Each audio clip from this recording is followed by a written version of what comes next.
পৃথিবীতে সর্বপ্রথম কোথায় কবর দেওয়া হয়, জায়গাটির নাম কি? কি আজীব প্রশ্ন! এই প্রশ্নগুলো আমাকে আগে একটু দিলেন না কেন? জানাজা শেষে মাটি দেওয়ার পর হাত তুলে মুনাজাত করার কোনো দলিল আছে কিনা? খাঁচার ভেতরে পাখি পোষা জায়েজ আছে কিনা?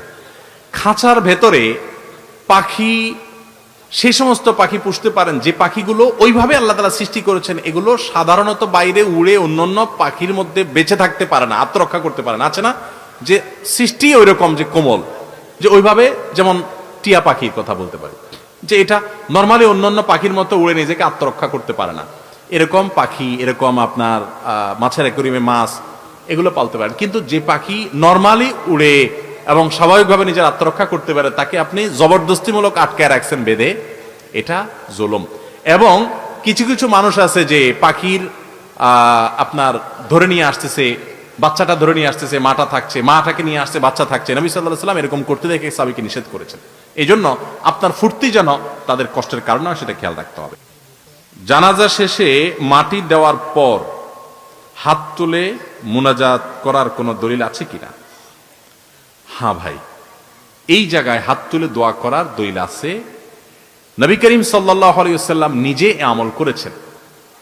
জানাজা শেষে যখন মৃত ব্যক্তিকে দাফন করবেন, জানাজার নামাজের পরে হাত তুলে দোয়া করা না, জানাজার নামাজটাই তো দোয়া, এরপর আবার কিসে হাত তুলে দোয়া?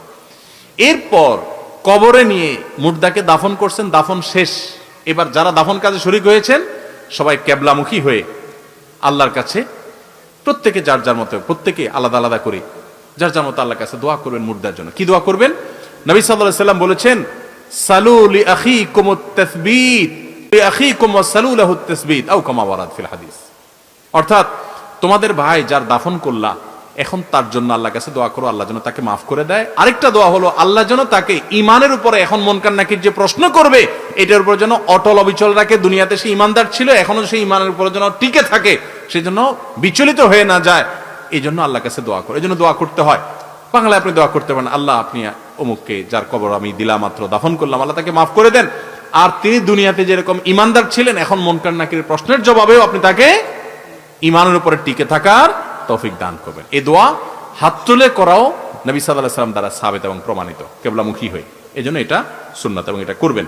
আমরা অনেকে জানাজা পড়ার ফজিলত জানি, দাফন করার ফজিলত জানি না। আপনি জানেন জানাজা পড়লে যেই পরিমাণ সওয়াব হয়, জানাজার পর মুর্দার লাশের পেছনে পেছনে যায়া কবরস্থানে দাফন হওয়া পর্যন্ত অপেক্ষা করা, এটার মাধ্যমে ঠিক তার সমপরিমাণ সওয়াব পাওয়া যায়। ম্যাক্সিমাম মানুষ জানাজা পড়ে চলে আসে, কবরস্থান পর্যন্ত যায় না, এটা যাওয়া উচিত, সুন্নাহ। পৃথিবীতে সর্বপ্রথম কোথায় কবর দেওয়া হয়, জায়গাটির নাম কি? কি আজীব প্রশ্ন! এই প্রশ্নগুলো আমাকে আগে একটু দিলেন না কেন? হ্যাঁ, সর্বপ্রথম কোথায় কবর দেওয়া হয়েছে, জায়গার নাম কি বলেন? আপনি কি সেই কবর জিয়ারত করতে যাবেন? ভাই, আর প্রশ্ন উত্তরে যাব না আমরা। দেখুন, প্রথম মানুষ পৃথিবীতে যে মারা গেছেন তার নাম হলো হাবিল। তিনি কে? আদম আলাইহিস সালামের ছেলে। তাকে হত্যা করা হয়েছিল, সাধারণ মৃত্যু হয় নাই। সে হত্যাকারীর নাম কি? কাবিল, তারই আপন ভাই। ঠিক কোন জায়গায় মারা গেছে তার, সেটা কোরআন হাদিসে কোথাও উল্লেখ হয় নাই। এত হাজার হাজার বছর আগের ইতিহাস, কোরআন এতটুকু বলেছে, আমরা এতটুকু জানি যে প্রথম মানুষ পৃথিবীর যে মারা গেছে তার নাম হলো হাবিল।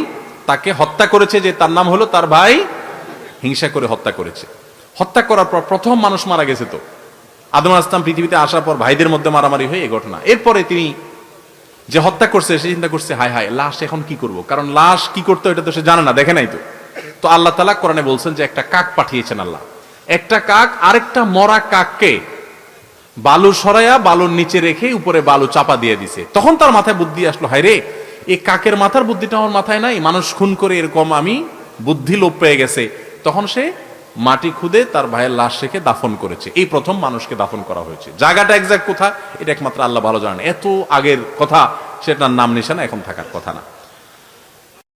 আস-সুন্নাহ ফাউন্ডেশন, উম্মার স্বার্থে সুন্নাহর সাথে।